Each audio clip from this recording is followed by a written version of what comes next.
Goddars, un progetto e un podcast che ha l'intenzione di mettere in relazione tutti coloro che hanno l'intento di guarire il pianeta e guarire se stessi.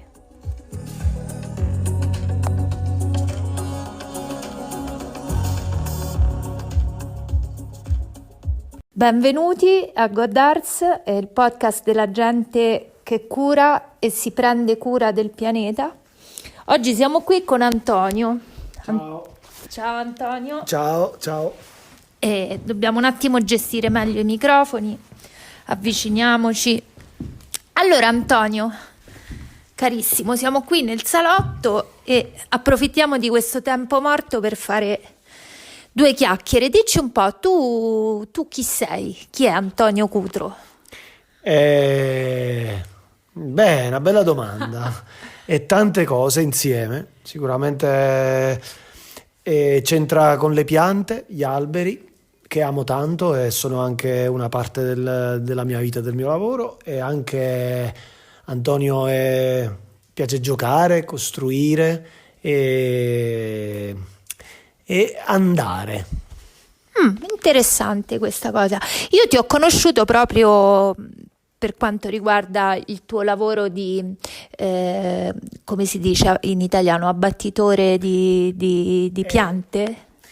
Alcuni li chiamano gli arboricoltori. A me piace arborista, cioè Arborista. colui che si occupa degli alberi. Ah, vedi, interessante. Io, insomma, ho avuto modo di conoscere non tanto la qualità del tuo lavoro, che sicuramente c'è, ma la passione che ci metti e anche il fatto che vieni comunque da un'esperienza agricola precedente, sulla quale mi piacerebbe fare un excursus. Tu avevi un'azienda agricola in Basilicata? Ce l'ho ancora. È un'azienda che ho ereditato dai miei nonni. Era un seminativo e i miei nonni si dedicavano al seminativo. Io invece ho deciso di piantarci delle olive, tante olive, 500, e sono come dei piccoli figlioli che ormai da circa 7 anni crescono e stanno trasformando il paesaggio. Quindi sono molto felice che adesso non è più un paesaggio annuale come un paesaggio agricolo, ma è diventato un paesaggio perenne, mentre che gli alberi continuano a trasformarsi anno dopo anno. E però mi dicevi che appunto questa attività di agricoltore di grani, o se non ricordo male canapa, non mi ricordo bene cosa coltivassi, a un certo punto ti portava molto impegno ma non una reale tua gratificazione, che mi sembra di ricordare invece hai poi trovato nel lavoro di arborista.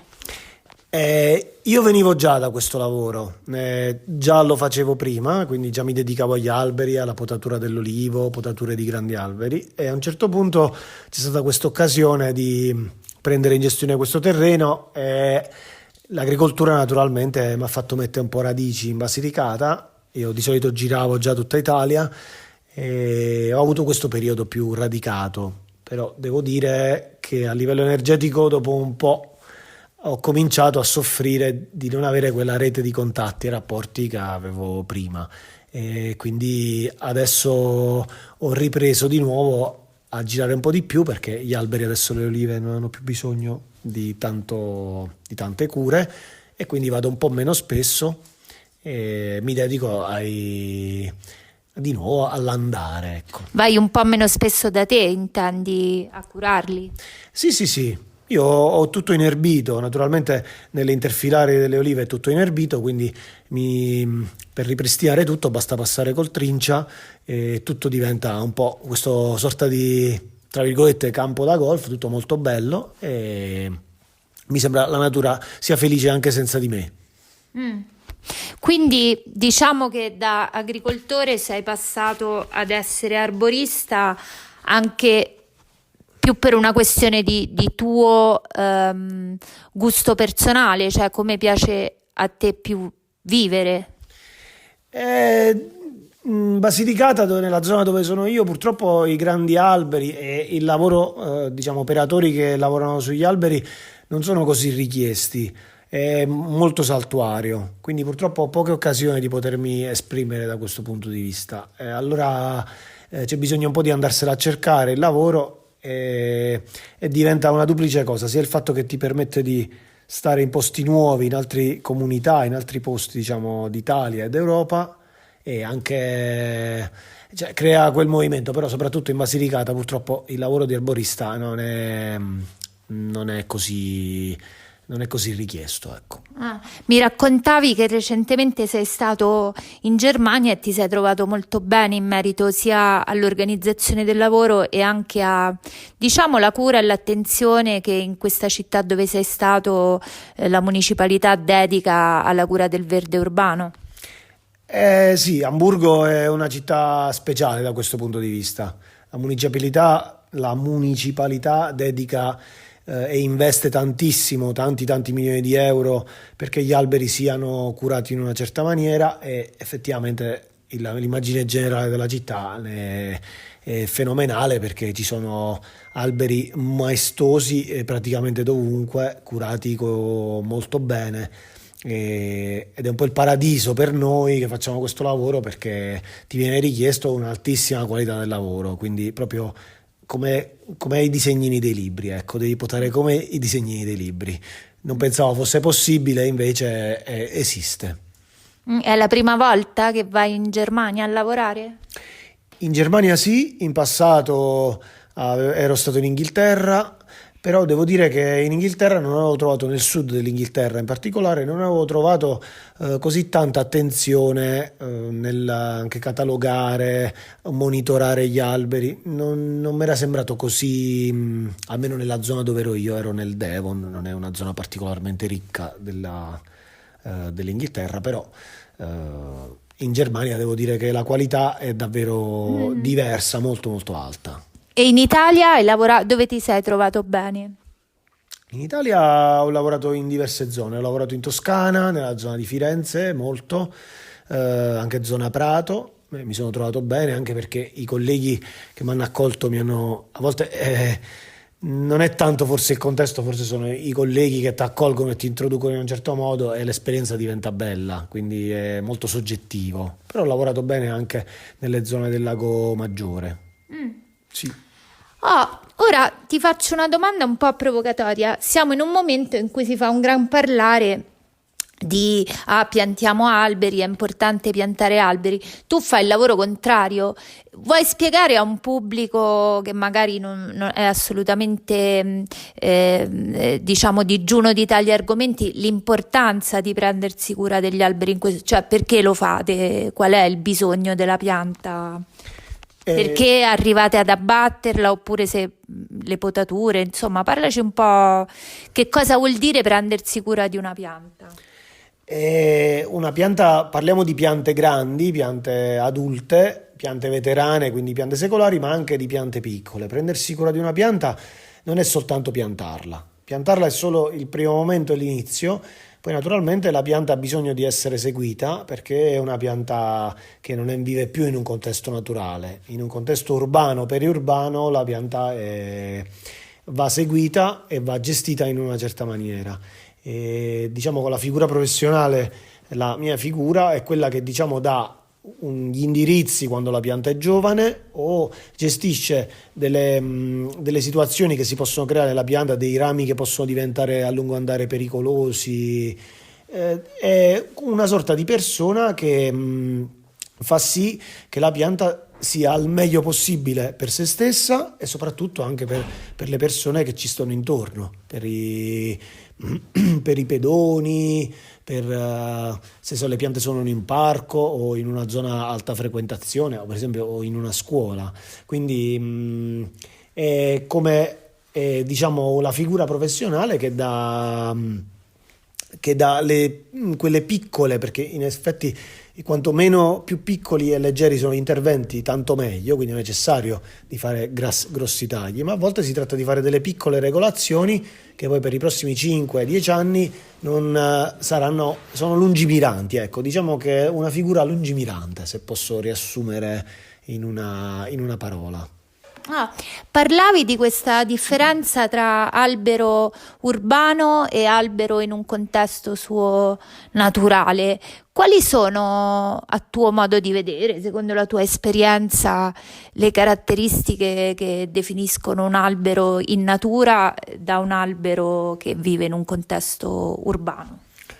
Beh, forse partendo proprio dall'inizio, già il modo in cui l'albero si riproduce. Molto spesso in un contesto naturale l'albero viene su da un seme e quindi c'è una pianta madre che ha buttato giù dei semi e quel seme in un certo modo, in certe situazioni, è germinato, quindi quell'albero è venuto fuori dal terreno in maniera assolutamente naturale.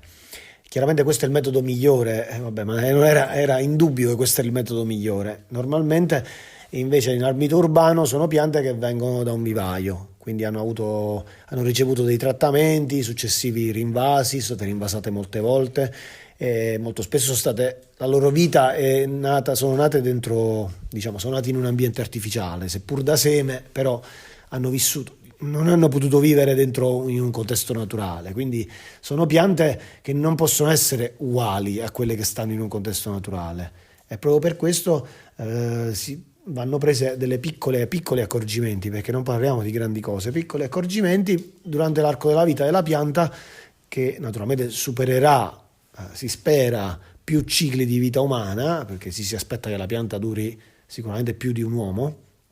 E con questi piccoli accorgimenti la pianta viene praticamente inserita nel tessuto sociale, se posso osare questa, cioè la pianta diventa come la pianta è un abitante della città, esattamente, che ha bisogno delle stesse, diciamo, attenzioni come potrebbe avere la vecchietta che attraversa la strada. E riesce, secondo te, questo dalla tua esperienza, da quello che hai visto nei lavori fatti, è un connubio che riesce questo della natura nella città, ha le sue falle? Che cosa da esperto ci puoi dire? Beh, ci sono città, io per esempio ho vissuto per un po' di tempo a Sheffield, parliamo sempre dell'Inghilterra, e anche Sheffield praticamente è una città in mezzo al bosco, è ricchissima di aree verdi. Anche Amburgo, per esempio, è anche così, e suppongo molte altre città d'Europa, parliamo ancora dell'Europa, hanno praticamente tantissime aree verdi, anche la stessa Roma. E l'unica cosa è come vengono interpretate queste aree. Molto spesso in Italia si è molto sbrigativi, si tendono a fare interventi sbrigativi, per fortuna non sempre, però molto spesso non ci sono abbastanza soldi per poter fare interventi più puntigliosi e quindi si preferisce o rimuovere o fare tagli molto drastici e aggressivi, che ovviamente accorceranno moltissimo la vita totale della pianta e naturalmente anche la sua estetica, se proprio vogliamo, perché più viene potata drasticamente e più la forma naturale e bella, armoniosa si perde nel classico attaccapanni che insomma tutti conoscono. Mentre invece quando la pianta viene integrata completamente nel tessuto sociale, viene capita nella sua forma, nella sua bellezza, appunto credo che in città, scusate se continuo a citare Amburgo, però è l'esempio più vicino che ho adesso in questo momento, viene praticamente esaltata la pianta, e andare in un viale dove le piante sono così belle, perché chiunque direbbe cavolo, sono proprio belle ste piante, proprio sembrano naturali tutte, e lo sono in effetti. Gli interventi sono molto piccoli, le piante si sviluppano bene, distanziate in maniera corretta e diventano praticamente un valore aggiunto in assoluto nella città. Ecco, non diamo per scontato che tutti conoscano il tema di cui stiamo parlando, però mi interessa approfondire un punto che hai toccato. Tu parlavi di questa, alle volte, sbrigatività e velocità nell'approccio per risparmiare sostanzialmente tempo e denaro da parte magari dei comuni che non hanno tanti soldi da investire nella gestione del verde urbano, ma invece il tuo approccio, ovvero quello di tagliare meno, mi sembra di capire, da che scuola proviene? Tu come ti approcci a una pianta? In che modo capisci quali parti è più utile tagliare, quali invece vanno lasciate, e anche dove hai imparato se posso chiederti.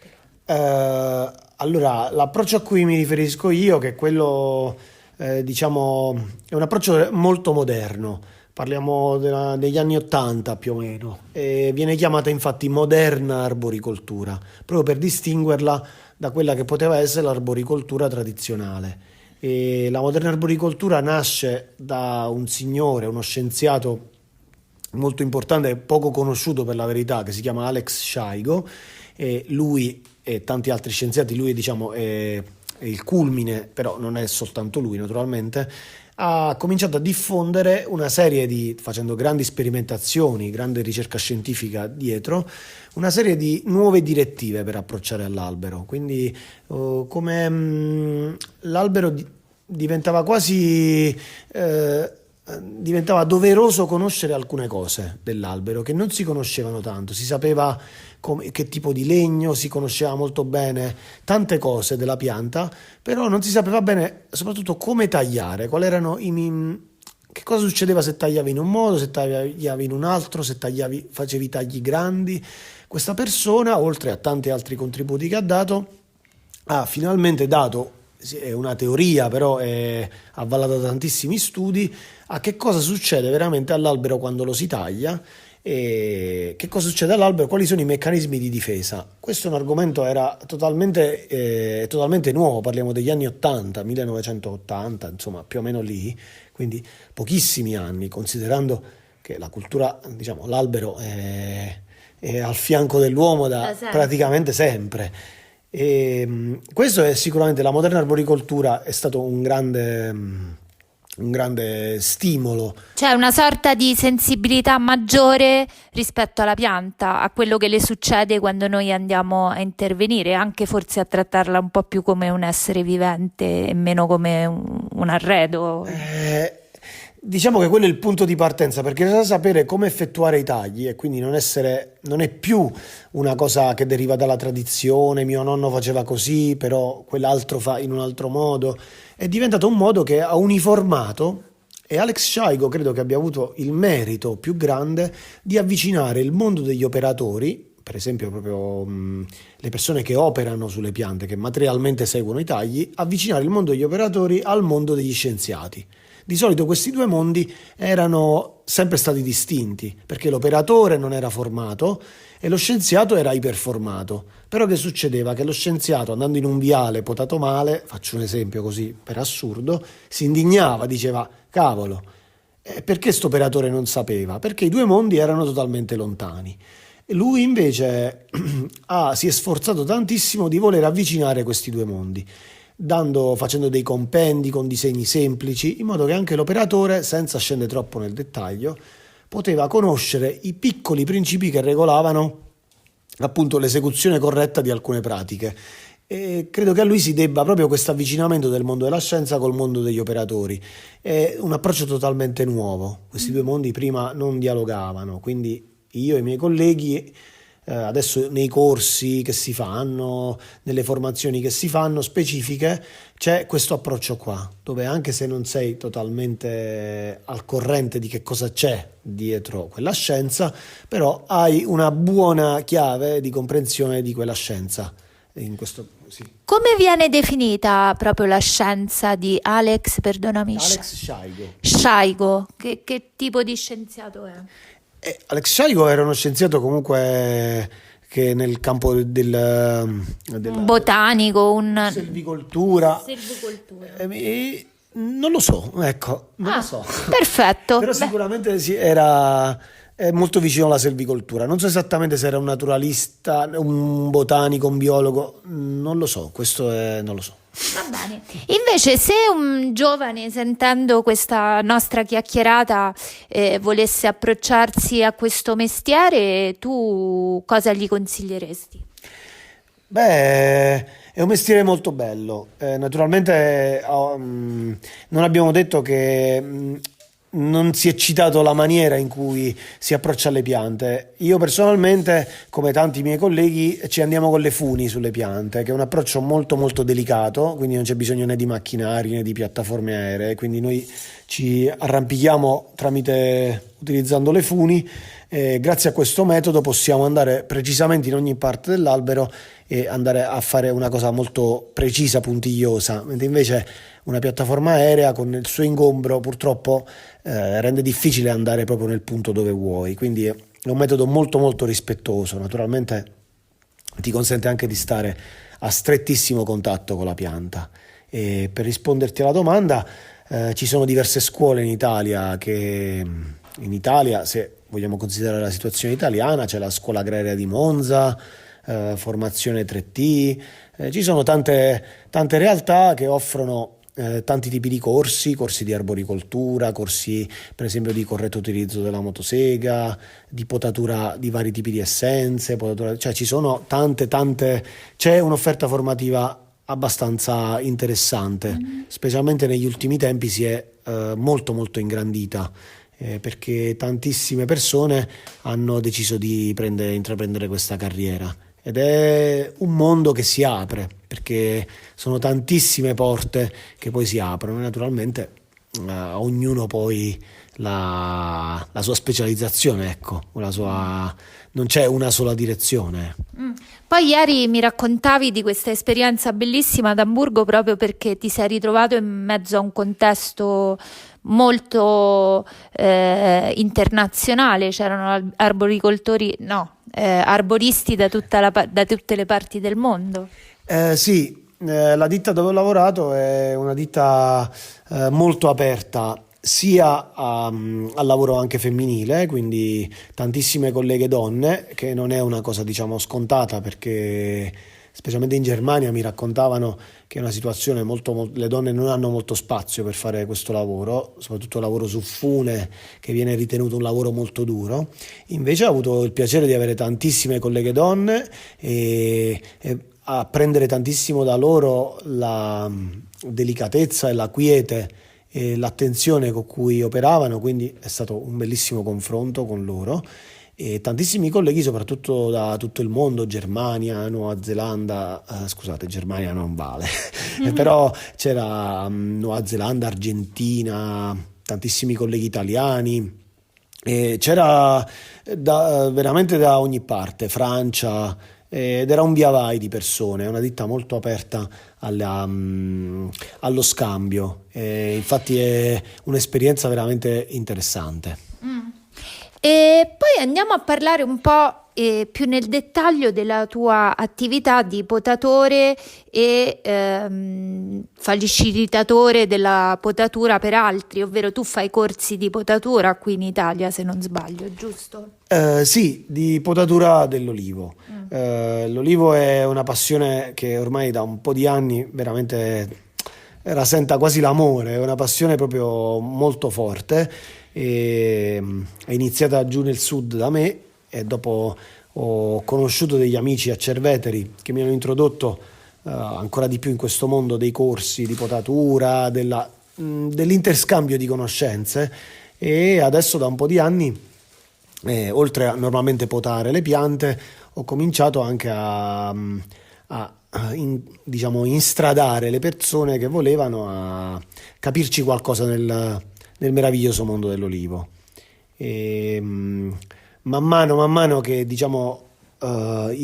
si proseguiva facendo corsi, ho sentito che era necessario un approccio anche non così tecnico come magari gli altri. Erano corsi sempre troppo tecnici e ci si soffermava poco invece sulla presenza mentale, sul movimento, su effettivamente alcuni aspetti che fanno di noi lo strumento per potare le olive. Si è cominciato a lavorare in questa direzione, una direzione proprio nel dare non solo le conoscenze specifiche per l'olivo, ma proprio per come muoverti, per come respirare, come piazzarti, come radicarti. Ecco, diventa un'esperienza totale, non è solo un'esperienza di potatura dell'olivo, ma diventa quasi una sorta di danza, non saprei come definirla. Consapevolezza del proprio corpo rispetto anche a un altro corpo, che in quel caso è quello dell'olivo, che si va con il quale si va a interagire, no? Cioè ci vuole molta consapevolezza. Sì, all'inizio scherzando la chiamavamo la potatura mistica perché sembrava quasi una sorta di rituale. Invece ci siamo resi conto che le persone erano quelle che chiedevano, quando cercavamo di dare anche questi piccoli suggerimenti su come muovere il polso, come muovere il braccio, essere in coordinazione col respiro. E questo le persone cominciavano a notare che effettivamente entravano in un dialogo più profondo e poi, che cosa succedeva? Stavano potando e si accorgevano che potavano meglio, le piante erano meglio potate, sceglievano meglio i rami, si sentivano effettivamente molto più capaci, anche se non avevano grandi conoscenze.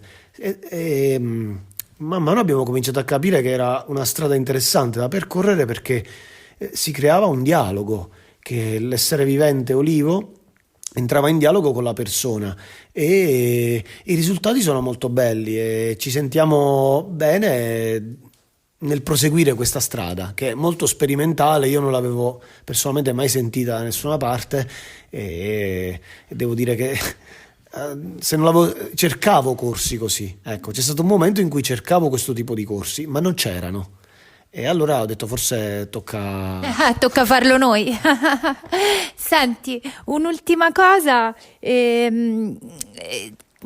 parlavamo un po' ieri, no, di questa grande boom adesso sui media o comunque nell'opinione pubblica dell'importanza della piantumazione di nuove foreste. Pro e contro? Ma mi ricordo che c'era un detto cinese che diceva, vediamo se lo cito a memoria, diceva il miglior momento per piantare un albero era 20 anni fa. E credo che vada sempre bene anche solo raccogliere delle ghiande e fare come faceva Jean Genot, quell'uomo, non so se Jean Genot, no, Jean Genot è l'autore del libro, il signore si chiamava Elzéard Bouffier, era quell'uomo che per tutta la vita aveva piantato le ghiande in qualche parte della Francia, non ricordo, a cavallo delle guerre, e penso che sia sempre una cosa buona piantare gli alberi, che vada sempre bene. Naturalmente spero solo che non venga sporcato questo atto così nobile da politiche che poi, insomma, quando le cose diventano politiche e mediatiche, secondo me perdono un po' quel valore magico e bello di una foresta che cresce. Però io consiglio a tutti di leggere quel libro che è L'uomo che piantava gli alberi, perché c'è anche un piccolo passaggio verso la fine di quello che succede, arrivano le istituzioni a vedere questa foresta che si è generata dal nulla. Nel frattempo quest'uomo era già andato oltre, stava continuando per tutta la vita a piantare, quindi nella sua azione così santa non si è per niente curato dell'interesse mediatico, e quindi credo che una foresta che cresce non può essere silenziata da nessun media, è una cosa sempre bella, quindi non credo che ci siano dei contro, va sempre pro. Benissimo, e ora per chiudere noi chiediamo sempre alle persone che intervistiamo 3 parole di qualsiasi genere e natura che riassumono un po' o la tua filosofia di vita oppure quello che semplicemente ti va di dire. Allora, un attimo, in 3, solo 3. Non ci devo pensare troppo? No, non ci devi pensare troppo. Ok, allora io direi cammino, direi respiro e in ultimo gioco. Cammino, respiro, gioco, bellissime. Antonio, grazie tante di esserti messo a disposizione e di essere stato qui con noi. Grazie a te per questa, sono stato catturato e sono felice di aver dato questo contributo. Grazie a tutti, ciao. Bene, allora un saluto da Godards, il podcast che vuole far rete tra le persone che curano e si prendono cura del pianeta e di se stesse. Alla prossima!